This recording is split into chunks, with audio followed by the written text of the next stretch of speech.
Good evening all. ఈ వీడియోలో ఈరోజు మన డ్రాగన్ ఫ్రూట్ తోటను కూడా చూపిస్తున్నాను. చూడండి, ఇదంతా 1 ఎకర్లో పెట్టాను.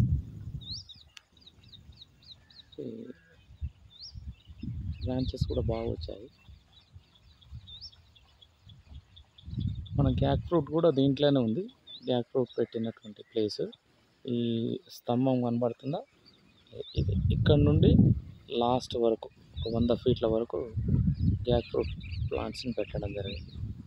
అందుకే మీకు వీడియోలో కూడా మనకు డ్రాగన్ ఫ్రూట్స్ కనబడతాయి కదా. ఈ రోలో చూడండి, ఈ రోలో డ్రాగన్ ఫ్రూట్స్, ఆ రోలో కూడా డ్రాగన్ ఫ్రూట్స్ ఉన్నాయి. దీని మధ్యలో పెట్టాను అన్నట్టు.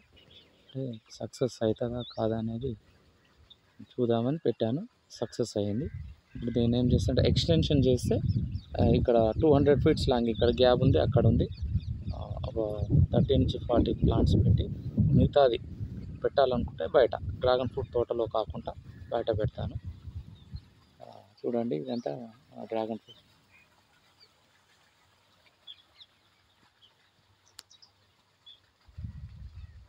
ఇక్కడ చాలామంది అడుగుతున్నారు డ్రాగన్ ఫ్రూట్ తోట కూడా చూపించండి ఒకసారి, ఎలా ఉందో చూస్తామని. మీకోసం చూపిస్తున్నాను, చూడండి.